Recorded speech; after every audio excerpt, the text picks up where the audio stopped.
여러분들 안녕하세요. 반갑습니다. 읽는 남자입니다. 오늘 가져온 책은 메밀꽃필 무렵입니다. 제가 정말 좋아하는 소설 중에 하나인데요. 소설을 읽으면은 그 메밀꽃이 흐드러지게 핀 그 달빛에 비춰진 메밀꽃밭이 생각나는 그런 소설인데요. 여러분도 같이 들으면서 그 아름다운 풍경을 상상해 보시면서 읽으면 좋을 것 같습니다. 그럼 시작해 보도록 하겠습니다. 메밀꽃필 무렵. 여름장이란 애시당초에 글러서 해는 아직 중천에 있건만 장판은 벌써 쓸쓸하고 더운 햇발이 버려놓은 전 휘장 밑으로 등줄기를 훅훅 볶는다. 마을 사람들은 거의 돌아간 뒤요. 팔리지 못한 나무꾼 배가 길거리에 궁깃거리고들 있으나 석유병이나 받고 고깃말이나 사면 쪽팔이 축들을 바라고 언제까지든지 버티고 있을 법은 없다. 칩칩스럽게 날아드는 파리떼도 장난꾼 각다기들도 귀찮다. 얼금뱅이요 왼손잡이인 드팀전의 허생원은 기어이 동업에 조선달을 낚구어 보았다. 그만 거둘까? 잘 생각했네. 봉평장에서 한 번이나 흐뭇하게 사본 일이 있었을까? 내일 대화장에서나 한몫 벌어야겠네. 오늘 밤은 밤을 새서 걸어야 될걸. 달이 뜨렸다. 절렁절렁 소리를 내며 조선달이 그날 산 돈을 따지는 것을 보고 허생원은 말뚝에서 넓은 휘장을 걷고 버려놓았던 물건들을 거두기 시작하였다. 무명필과 주단바리가 두 고리짝에 꼭 찼다. 멍석 위에는 천조각이 어수선하게 남았다. 다른 축들도 벌써 거의 전들을 걷고 있었다. 약바르게 떠나는 패들도 있었다. 어물장수도 땜장이도 엿장수도 생강장수도 꼴들이 보이지 않았다. 내일은 진부와 대화의 장이 선다. 축들은 그 어느 쪽으로든지 밤을 새며 6, 70리의 밤길을 타박거리지 않으면 안 된다. 장판은 잔치 뒷마당같이 어수선하게 벌어지고 술집에서는 싸움이 터져 있었다. 주정꾼 욕지거리에 섞여 계집의 앙칼진 목소리가 찢어졌다. 장날 저녁은 정해놓고 계집의 고함 소리로 시작되는 것이었다. 생원, 시침을 때도 다 아네. 충주집 말이야. 계집 목소리로 문득 생각난 듯이 조선달은 비죽이 웃는다. 화중지병이지. 연소패들을 적수로 하고야 대거리가 돼야 말이지. 그렇지도 않을걸? 축들이 사족을 못 쓰는 것도 사실은 사실이나 아무리 그렇다곤 해도 왜 그 동이 말일세. 감쪽같이 충주집을 후린 눈치거든. 뭐? 그 애송이가? 물건 가지고 낚았나 보지. 착실한 녀석인 줄 알았더니. 그 길만은 알 수 있나. 국리 말고 가보세나 그려. 내 한턱 씀새. 그다지 마음이 당기지 않는 것을 쫓아갔다. 허생호는 계집과는 연분이 멀었다. 얼금뱅이 상판을 쳐들고 대어설 숫기도 없었으나 계집편에서 정을 보낸 적도 없었고 쓸쓸하고 뒤틀린 반생이었다. 충주집을 생각만 하여도 철없이 얼굴이 붉어지고 발밑이 떨리고 그 자리에 소스라쳐 버린다. 충주집 문을 들어서 술자석에서 짜장 동이를 만났을 때에는 어찌된 서슬인지 발끈 화가 나 버렸다. 상위에 붉은 얼굴을 쳐들고 제법 계집과 농탕 치는 것을 보고서야 견딜 수 없었던 것이다. 녀석이 제법 난질꾼인데 꼴사납다. 머리에 피도 안 마른 녀석이 낮부터 술 처먹고 계집과 농탕질이야. 장돌뱅이 망신만 시키고 돌아다니노나. 그 꼴에 우리들과 한몫 보자는 셈이지. 동이 앞에 막아 서면서부터 책망이었다. 걱정도 팔자요 하는 듯이 빤히 쳐다보는 상기된 눈망울에 부딪힐 때 얼결김에 따귀를 하나 갈겨주지 않고서는 베길 수가 없었다. 동이도 화를 쓰고 팩하고 일어서기는 하였으나 허생원은 조금도 동색하는 법 없이 마음먹은 대로는 다 짓거렸다. 어디서 주워먹은 선머슴인지는 모르겠으나 내게도 아비엄이 있겠지. 그 사나울 꼴 보면 마음 좋겠다. 장사란 탐탁하게 해야 되지. 계집이다 무어야. 나가거라. 냉큼 꼴 치워. 그러나 한마디도 대거리하지 않고 하염없이 나가는 꼴을 보려니 도리어 측은하게 느껴졌다. 아직도 서름서름한 사이인데 너무 과하지 않았을까 하고 마음이 섬찟해졌다. 주제도 넘지. 같은 술손님이면서도 아무리 젊다고 자식 낳게 된 것을 붙들고 치고 닦아살 것은 무어여원. 충주집은 입술을 쭝긋하고 술 붓는 솜씨도 거칠었으나 젊은 애들한테는 그것이 약이 된다고 하고 그 자리는 조선달이 얼버무려 넘겼다. 너 녀석한테 방했지? 애송이를 빨면 죄된다. 한참 법석을 친 후이다. 담도 생긴 데에다가 웬일인지 흠뻑 취해보고 싶은 생각도 있어서 허생원은 주는 술잔이면 거의 다 들이켰다. 건아의 짐을 따라 계집 생각보다도 동희의 뒷일이 한결같이 궁금해졌다. 내 꼴에 계집을 가로채서는 어떡할 작정이었노 하고 어리석은 꼬락서니를 모질게 책망하는 마음도 한편에 있었다. 그렇기 때문에 얼마나 지난 뒤인지 동희가 헐레벌떡거리며 황급히 부르러 왔을 때는 마시던 잔을 그 자리에 던지고 정신없이 허덕이며 충주집을 뛰어나간 것이었다. 세권 당나귀가 발을 끊고 야단이에요. 각다기를 장난이지 필연코. 짐승도 짐승이려니와 동희의 마음씨가 가슴을 울렸다. 뒤를 따라 장판을 다름질하려니 거슴칠에 한눈이 뜨거워질 것 같다. 불악스러운 녀석들이라 어쩌는 수 있어야죠. 나귀를 몹시 구는 녀석들은 그냥 두진 않을걸? 반평생을 같이 지내온 짐승이었다. 같은 주막에서 잠자고 같은 달빛에 젖으면서 장에서 장으로 걸어다니는 동안에 20년의 세월이 사람과 짐승을 함께 느끼하였다. 까스러진 목뒤털은 주인의 머리털과도 같이 바스러지고 개진개진 젖은 눈은 주인의 눈과 같이 눈곱을 흘렸다.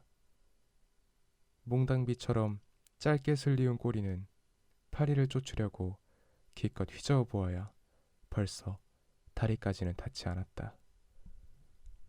달 없어진 굽을 몇 번이나 도려내고 세철을 신겼는지 모른다. 굽은 벌써 더 자라나기는 틀렸고 닳아버린 철 사이로는 피가 빼지시 흘렀다. 냄새만 맡고도 주인을 분간하였다. 호소하는 목소리로 야단스럽게 울며 반겨한다. 어린아이를 달래듯이 목덜미를 어루만져주니 나귀는 코를 벌렁거리고 입을 투르르 거렸다. 콧물이 튀었다. 허생원은 짐승 때문에 속도 무던히는 썩였다. 아이들의 장난이 심한 눈치여서 땀밴 몽뚱어리가 부들부들 떨리고 좀채 흥분이 식지 않는 모양이었다. 굴레가 벗어지고 안장도 떨어졌다. 요 몹쓸 자식들 하고 허생호는 호령을 하였으나 패들은 벌써 주랭랑을 놓은 뒤요 몇 남지 않은 아이들이 호령에 놀래 비슬비슬 멀어졌다. 우리들 장난이 아니오. 암놈을 보고 저 혼자 발광이지. 코 올리게 한 녀석이 멀리서 소리를 쳤다. 그 녀석 말투가 김첨지 당나귀가 가버리니까 온통 흙을 차고 거품을 흘리면서 미친 소같이 날뛰는 걸. 꼴이 우스워. 우리는 보고만 있었다우. 배를 좀 보지. 아이는 앙돌아진 투로 소리를 치며 깔깔 웃었다.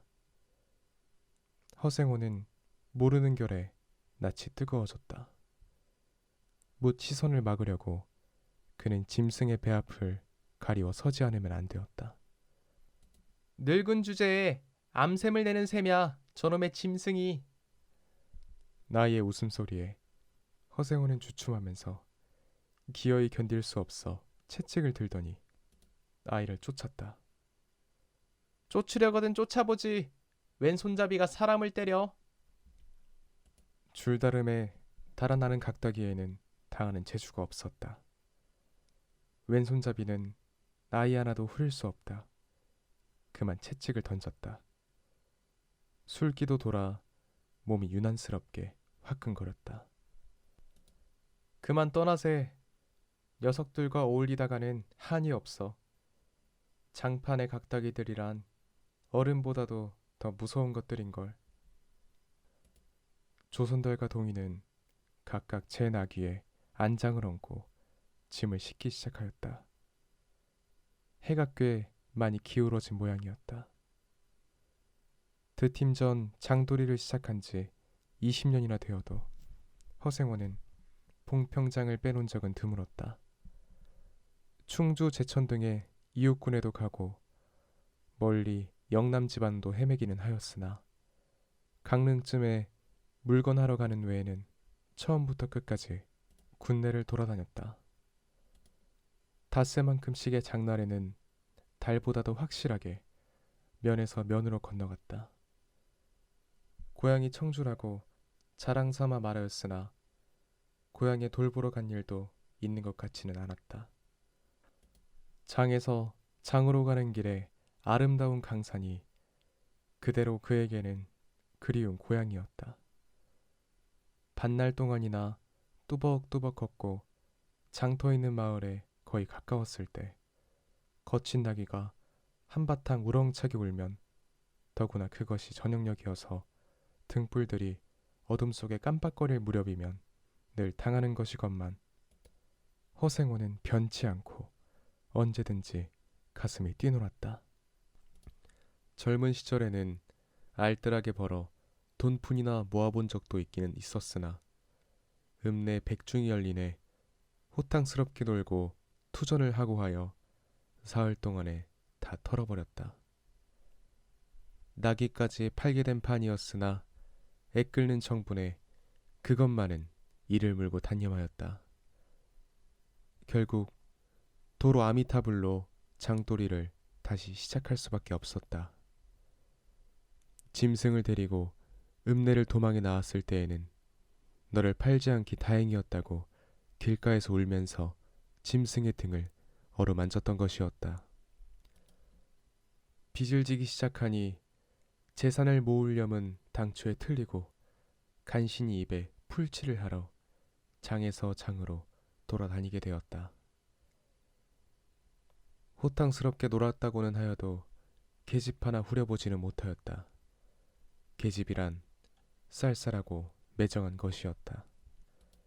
평생 인연이 없는 것이라고 신세가 서글퍼졌다. 일신에 가까운 것이라고는 언제나 변함없는 한필의 당나귀였다. 그렇다고는 하여도 꼭 한 번에 첫일을 잊을 수는 없었다. 뒤에도 처음에도 없는 단 한 번의 괴이한 인연. 봉평에 다니기 시작한 젊은 시절의 일이었으나 그것을 생각할 적만은 그도 산 보람을 느꼈다. 달밤이었으나 어떻게 해서 그렇게 됐는지 지금 생각해도 도무지 알 수 없어. 허생호는 오늘 밤도 또 그 이야기를 끄집어내려는 것이다.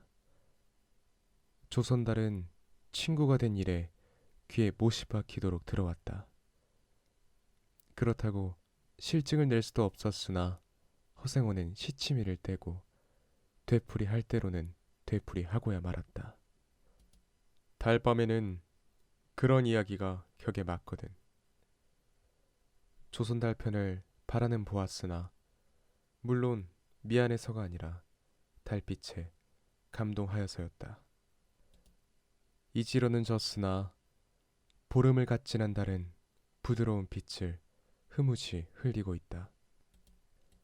대화까지는 80리의 밤길, 고개를 둘이나 넘고 개울을 하나 건너고 벌판과 산길을 걸어야 된다. 길은 지금 긴 산 허리에 걸려 있다.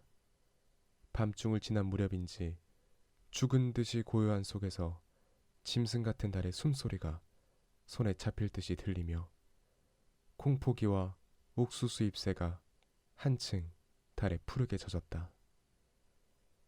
산허리는 온통 메밀밭이어서 피기 시작한 꽃이 소금을 뿌린 듯이 흐뭇한 달빛에 숨이 막힐 지경이다. 붉은 대공이 향기같이 애잔하고 나귀들의 걸음도 시원하다. 길이 좁은 까닭에 세 사람은 나귀를 타고 외줄로 늘어섰다.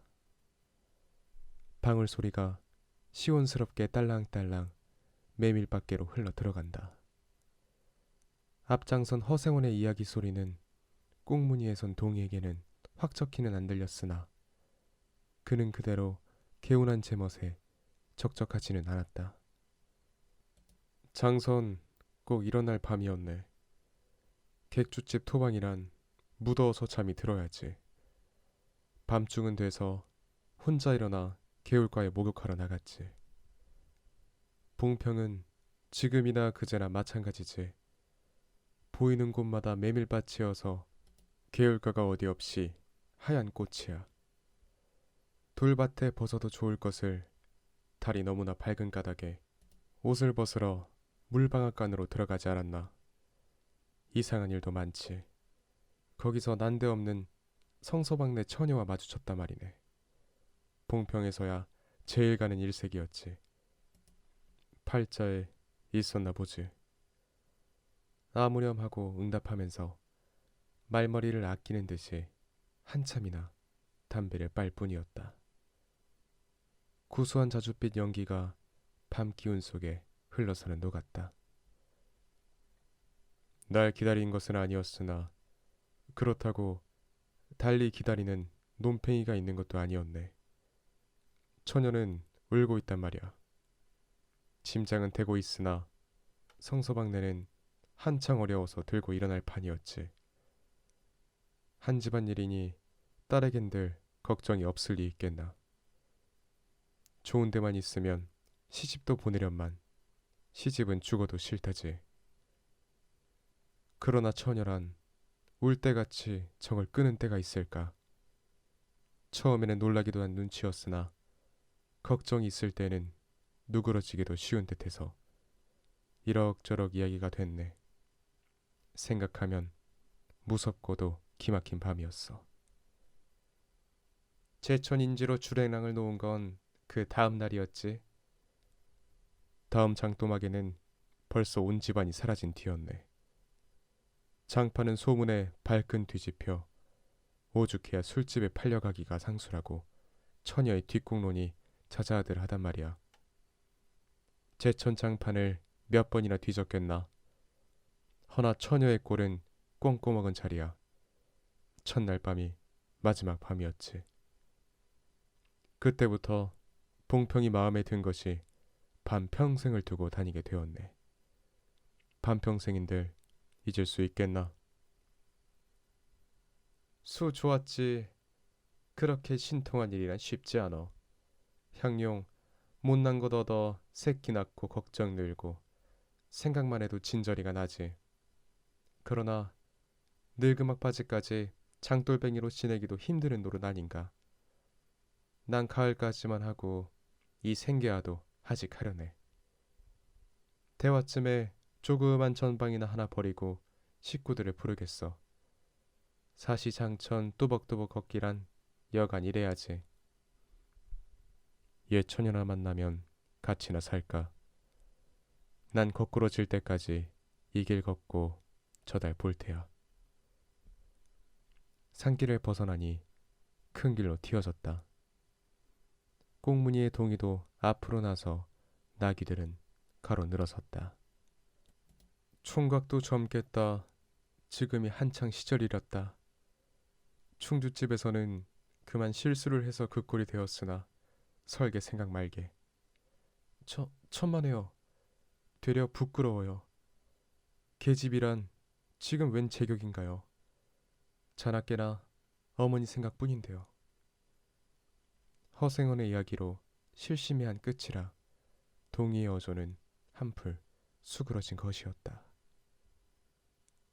아비엄이란 말에 가슴도 터지는 것 같았으나 제겐 아버지가 없어요. 피부치라고는 어머니 하나뿐인걸요. 돌아가셨나? 당초부터 없어요. 그런 법이 세상에. 생훈과 선달이 야단스럽게 껄껄들 웃으니 동이는 정색하고 우길 수밖에는 없었다. 부끄러워서 말하지 않으려 했으나 정말이에요. 제천촌에서 달도 차지 않은 아이를 낳고 어머니는 집을 쫓겨났죠. 우스운 이야기나 그러기 때문에 지금까지 아버지 얼굴도 본 적 없고 인 고장도 모르고 지내와요. 고기가 앞에 놓인 가닥에 세 사람은 나귀를 내렸다. 둔덕은 험하고 입을 벌리기도 대근하여 이야기는 한동안 끊겼다. 나귀는 건듯하며 미끄러졌다. 허생호는 숨이 차 몇 번이고 다리를 쉬지 않으면 안 되었다. 고개를 넘을 때마다 나이가 알렸다. 동이 같은 젊은 축이 끝이 없이 부러웠다. 땀이 등을 한바탕 쭉 씻어내렸다. 고개 너머는 바로 개울이었다.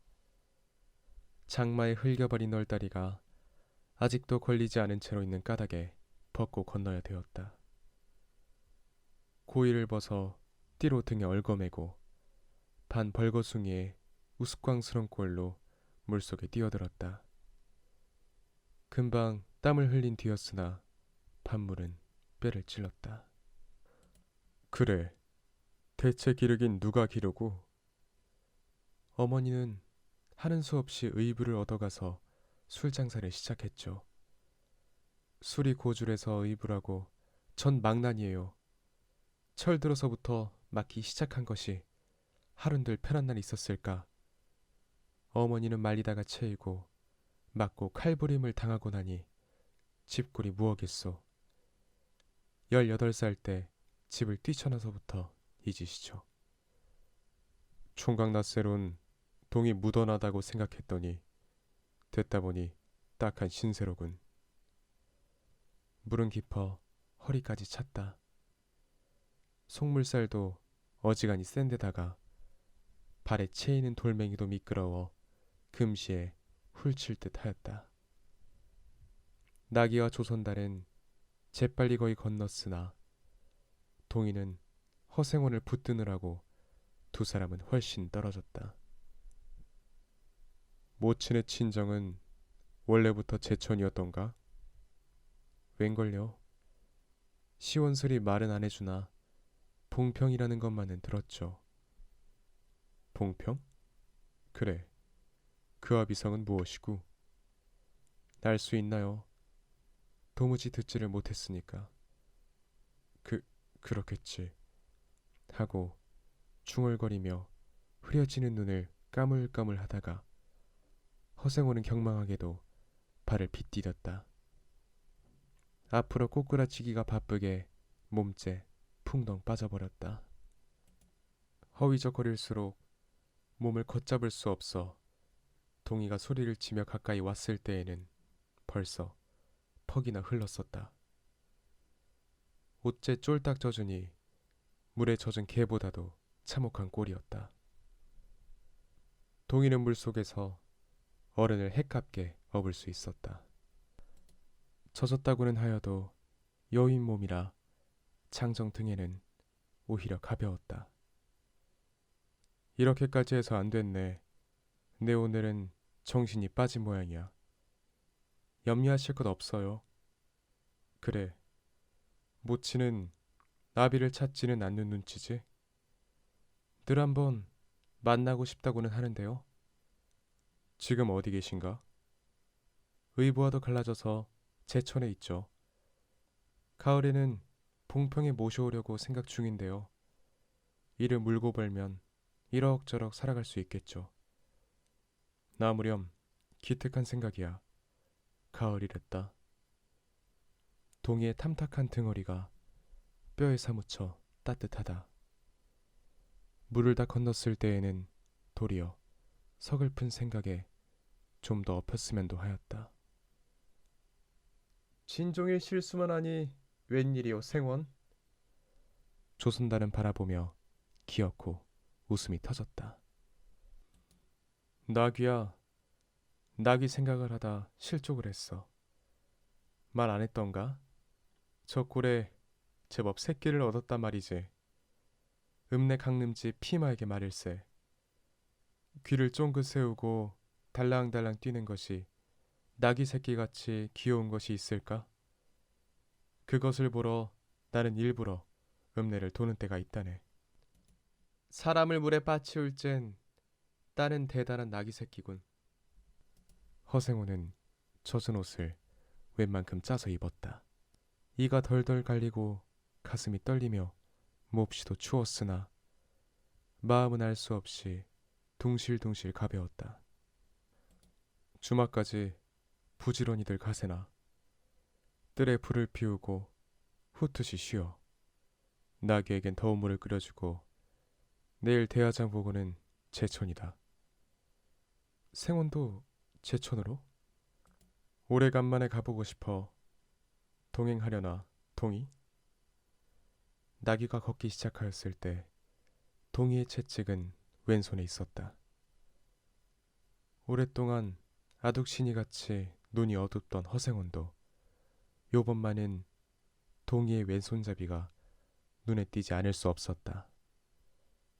걸음도 해깝고 방울소리가 반벌판에 한층 청청하게 울렸다. 달이 어지간히 기울어졌다.